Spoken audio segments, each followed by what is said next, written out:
नमस्कार, मैं हूं आपके साथ आस्था कौशिक। आंखों से चश्मा हटाने वाली दवा पर लगी रोक, पूरी खबर आगे दिखाएंगे। नमस्कार, मैं हूं आपके साथ में अमनदीप। कहां चाइनीज लहसुन के लिए मच गई है लूट, ये भी खबर आगे आपको विस्तार से दिखाएंगे।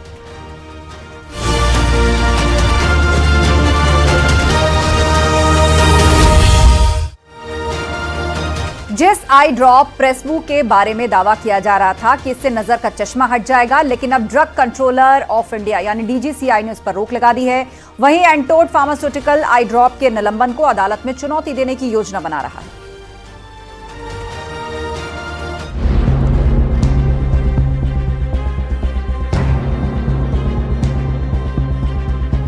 बढ़ती उम्र के साथ साथ आंख की रोशनी पहले जैसी बनी रहे ये जरूरी नहीं है। कई लोगों को अखबार पढ़ने और फोन देखने में दिक्कत आती है।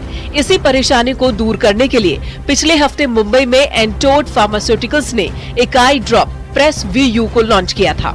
इसके बारे में दावा किया गया था कि ये आई ड्रॉप 15 मिनट में ही अपना काम शुरू कर देती है और 6 घंटे तक इसका असर रहता है। कंपनी की ओर से किए गए दावों के बाद लोग इस आई ड्रॉप को इंटरनेट पर ढूंढने लगे थे, लेकिन अब डीजीसीआई ने नजर का चश्मा हटाने का दावा करने वाली इस आई ड्रॉप प्रेस वीयू पर रोक लगा दी है।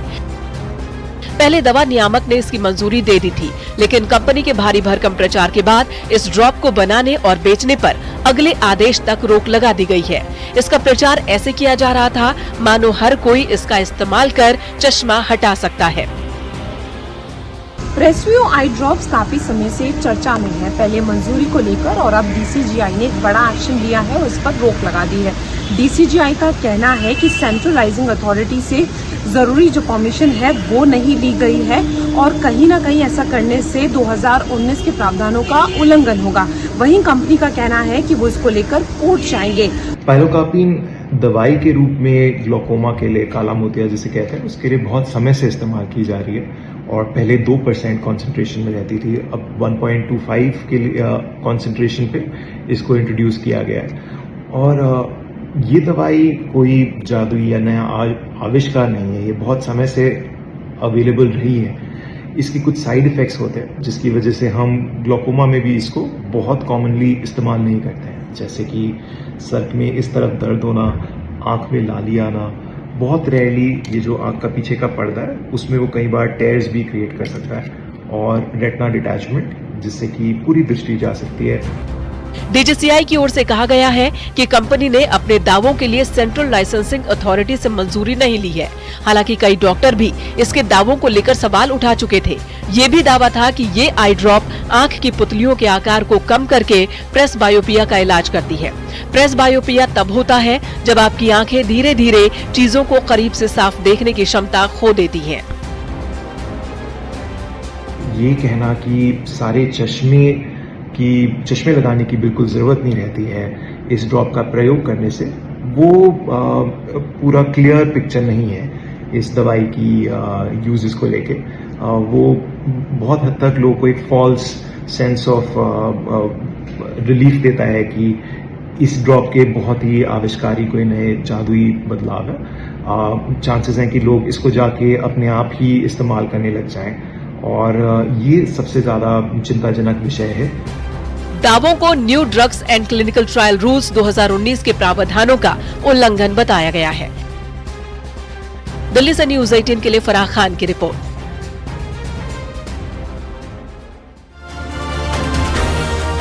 और गाजियाबाद के एक नामी स्वीट शॉप पर कुछ लोगों ने हंगामा खड़ा कर दिया। आरोप लगाया कि शॉप से जो समोसे घर ले गए थे उसमें मेंढक की टांग मिली है, जिसके बाद में लोगों का गुस्सा बढ़ गया और बाद में यह मामला पुलिस तक भी पहुंचा है। रिपोर्ट आपको दिखाते हैं।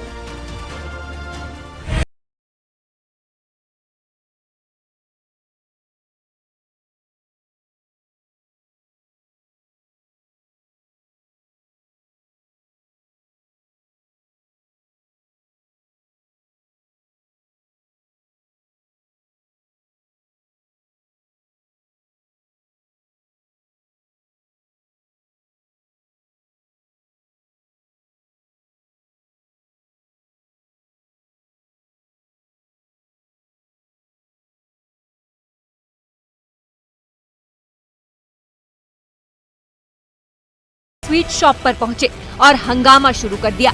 दुकान के कर्मचारियों को जमकर सुनाया। उन्हें समझाने की कोशिश की गई, लेकिन उनका गुस्सा 7वें आसमान पर था।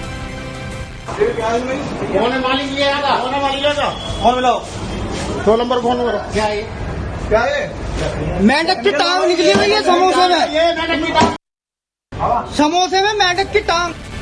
हंगामा बढ़ता जा रहा था। वहाँ पर लोगों की भीड़ भी जमा होने लगी। गुस्साए लोग पुलिस को बुलाने की बात कहने लगे। यहाँ पे पैसा खर्च एक्स्ट्रा करके आ रहे हैं ना, हम खर्च से ऐसे भी करते थे ना, तेरे पास क्यों आ रहे हैं यहाँ पे?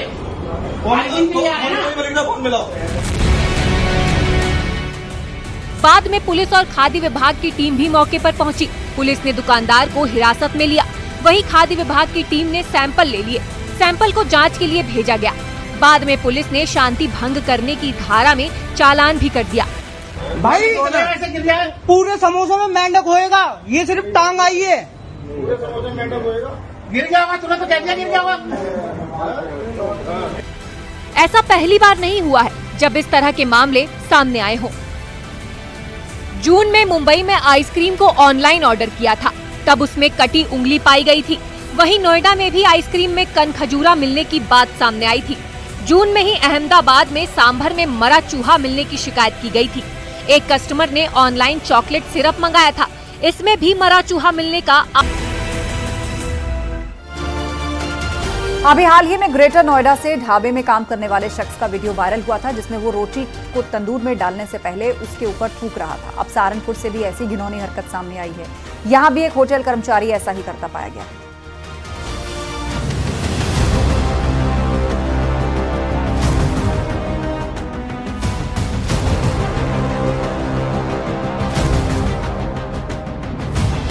कभी रोटी में थूकना तो कभी मैदे को पैर से गूंथना। सोशल मीडिया पर इस तरह की घिनौनी हरकत वाले वीडियो लगातार वायरल हो रहे हैं। आखिर ये हो क्या रहा है? ऐसा क्यों जानबूझकर किया जा रहा है? ऐसी घटनाएं थमने के बजाय लगातार बढ़ती ही जा रही हैं। अब सहारनपुर से एक लड़के की हरकत कैमरे में कैद हो गई। लड़का एक होटल में काम करने वाला बताया जा रहा है। वो रोटी को तंदूर में डालने से पहले उसमें थूकता हुआ दिखाई दिया। वहीं पर मौजूद किसी शख्स ने उसकी हरकत को अपने मोबाइल कैमरे में कैद कर लिया। इसमें देखा जा सकता है कि सड़क के किनारे तंदूर बना हुआ है। वहीं पर जो लड़का रोटियां सेक रहा था, उसकी एक एक हरकत साफ नजर आ रही थी। इसी दौरान वो रोटी में थूक देता है। वीडियो छुटमलपुर कस्बे का है, जहां पर अपना दस्तरखान नाम का होटल है।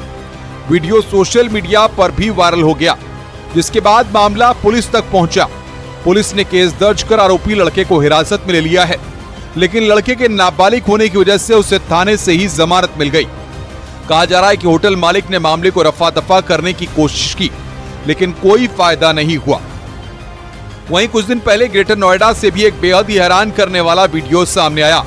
यहाँ एक ढाबे में काम करने वाला शख्स रोटी को तंदूर में डालने से पहले थूकता दिखाई दिया। पुलिस ने मामले का संज्ञान लेते हुए बाद में शख्स को हिरासत में लिया। रबुपुरा कस्बे का ये वीडियो बताया जा रहा है। वहीं एक लड़के का पैरों से मैदा गूंथने का वीडियो भी खूब वायरल हुआ था, जो मध्य प्रदेश के जबलपुर का था। मोमोज बेचने वाला बरकी इलाके में पुलिस थाने के पास दुकान लगाता था, लेकिन जैसे ही वीडियो वायरल हुआ उसके बाद स्थानीय लोगों ने हंगामा खड़ा कर दिया।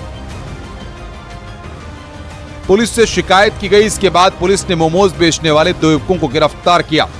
हैरत की बात है कि यही मोमोज लोगों को खिलाए गए होंगे। ये तीनों वीडियो बेहद सावधान करने वाले हैं, इसलिए बाहर खाने से पहले बेहद सतर्क रहने की जरूरत है। Bureau report, news 18।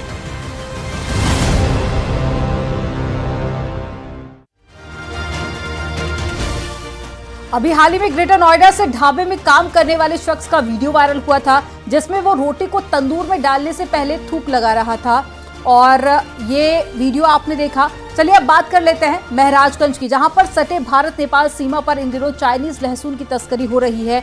एसएसबी और कस्टम ने बड़े पैमाने पर लहसुन को बरामद कर लिया है, जहां से उसे नष्ट भी किया गया, लेकिन वहां पर लहसुन को बटोरने की होड़ लग गई। रिपोर्ट आपको दिखाते हैं।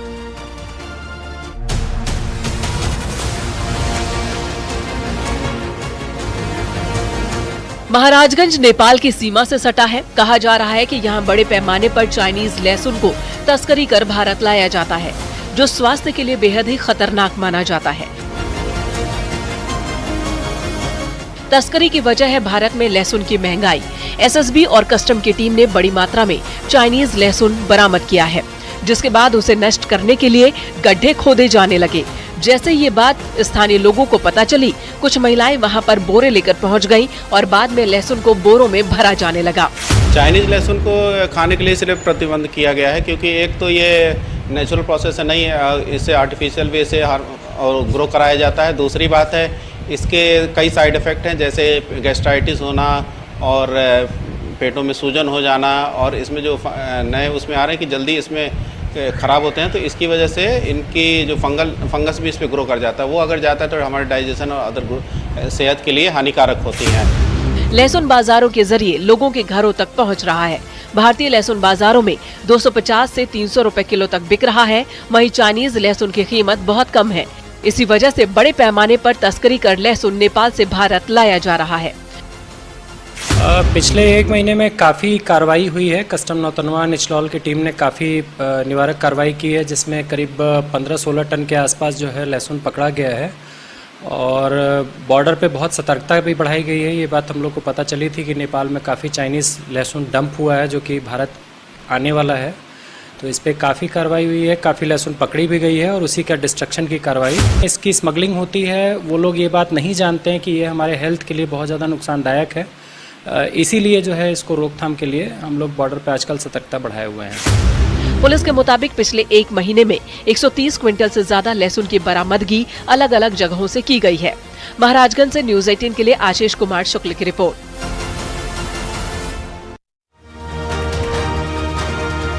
कई शहरों में ई रिक्शा परेशानी का सबब बने हुए हैं। सैकड़ों अवैध रिक्शा चलाए जा रहे हैं, जिनमें यात्रियों की सुरक्षा का भी ध्यान नहीं दिया जा रहा। गाजियाबाद से एक वीडियो वायरल हो रहा है जो सवाल खड़े करता है।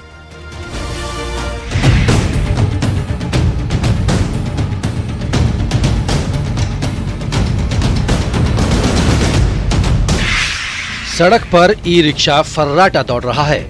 अमूमन ई रिक्शे में 5 सवारियां बैठाई जाती हैं। एक ई रिक्शा चालक के बगल में बैठता है तो 4 लोग पीछे सीटों पर बैठते हैं। लेकिन अब ये वीडियो देखिए जो सारे ट्रैफिक नियमों को तार तार कर रहा है।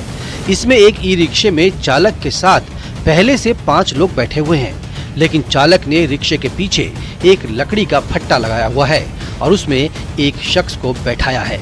देखिए सुरक्षा के साथ कैसा खिलवाड़ खुले आम हो रहा है। लकड़ी के फट्टे में बैठा शख्स ई रिक्शा में जा तो रहा है, लेकिन कोई अनहोनी भी हो सकती है, उसकी गारंटी कौन लेगा। ये वीडियो गाजियाबाद के लालकुआ रोड का बताया जा रहा है। वहाँ किसी राहगीर ने ये वीडियो बनाकर वायरल कर दिया। ई रिक्शा चालक साफ मनमानी करते हुए दिखाई दे रहा है। बात सिर्फ इस वीडियो की ही नहीं है। शहर शहर ई रिक्शा सड़कों पर परेशानी का सबब बने हुए हैं। कई शहरों में सैकड़ों अवैध रिक्शा चलाए जा रहे हैं। जब ई रिक्शा सड़कों पर उतारे गए तो माना जा रहा था कि इनसे प्रदूषण कम करने में मदद मिलेगी, लेकिन अब ई रिक्शा कई शहरों में समस्या की वजह बन गए हैं।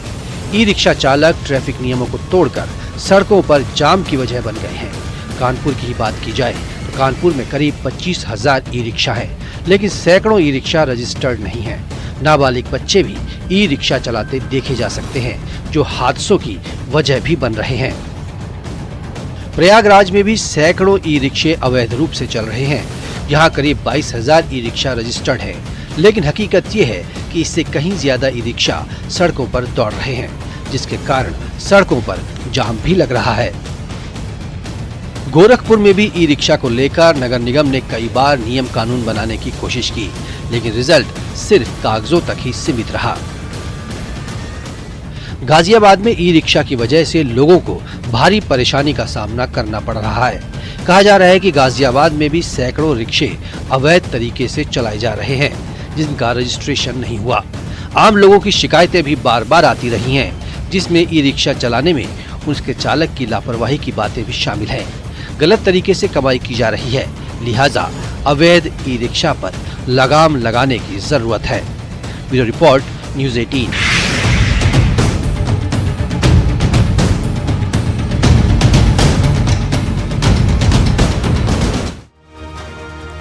और मेरठ से सनसनीखेज मामला सामने आया, जहां पर पुलिस में हेलीकॉप्टर लूट की शिकायत की गई, लेकिन पुलिस की जांच में सामने आया कि हेलीकॉप्टर लूट की शिकायत फर्जी थी। रिपोर्ट आपको दिखाते हैं।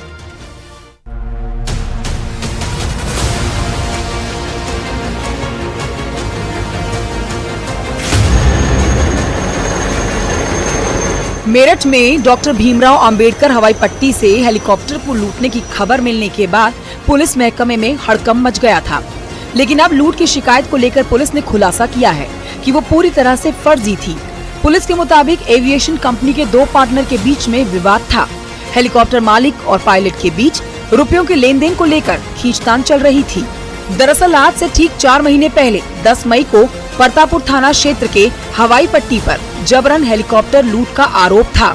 बताया जा रहा था कि 10 से 15 बदमाश हेलीकॉप्टर खोलकर ट्रक में लाद कर ले गए। ये भी दावा किया गया कि पायलट और कर्मचारियों ने विरोध किया था, लेकिन उनके साथ मारपीट की गई। इसके बाद हेलीकॉप्टर को लेकर वो फरार हो गए। पुलिस ने जांच में पाया कि हेलीकॉप्टर रिपेयर होने के लिए मेरठ के डॉक्टर भीमराव अंबेडकर हवाई पट्टी पहुंचा था, लेकिन उसकी रिपेयरिंग नहीं होने पर उसका मालिक हेलीकॉप्टर वापस ले गया। एक व्यक्ति ने 3 महीने पहले की एक घटना दिखाकर शिकायत दी, जिसमें कि उनके साथ परतापुर एयर स्ट्रिप पर मारपीट और गाली गलौज करने की शिकायत दी गई है। हेलीकॉप्टर लूट की उसमें कोई उल्लेख नहीं किया गया है, ना ही इस प्रकार की कोई घटना घटित हुई है। प्रथम दृष्टया ये प्रकरण एक एविएशन कंपनी के 2 पार्टनर्स के बीच में है, जिसमें कि कोई विवाद को लेकर इनमें झगड़ा है और इसमें जांच एएसपी को दी गई है, जो कि मौके पर जाकर जांच कर रहे हैं और इसमें जो भी विधिक कार्रवाई होगी वो की जाएगी जांच के उपरांत। फिलहाल इस प्रकार की लूट की घटना नहीं है और ये घटना 3 महीने पूर्व की है। पुलिस इसे पैसों का विवाद बता रही है, लेकिन ये मामला इलाके में चर्चा का विषय बना हुआ है। मेरठ से न्यूज़ 18 के लिए निखिल अग्रवाल की रिपोर्ट।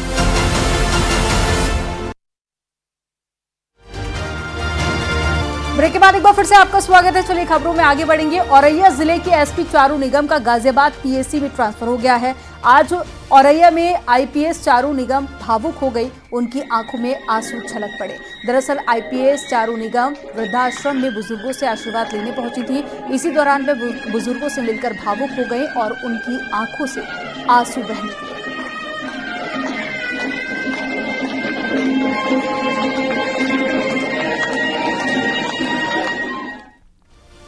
संभल में 24 घंटे से ज्यादा समय हो रही बरसात से एक दीवार कार पर जा गिरी, जिसका सीसीटीवी भी सामने आया है। आपको तस्वीरें दिखाते हैं। गनीमत रही कि हादसे के वक्त कार के अंदर कोई मौजूद नहीं था, वरना यह हादसा और बड़ा हो सकता था। घटना चंदौसी इलाके की है, जहां पर रेलवे की दीवार के पास कार खड़ी थी, तभी तेज हवा से दीवार गिर गई।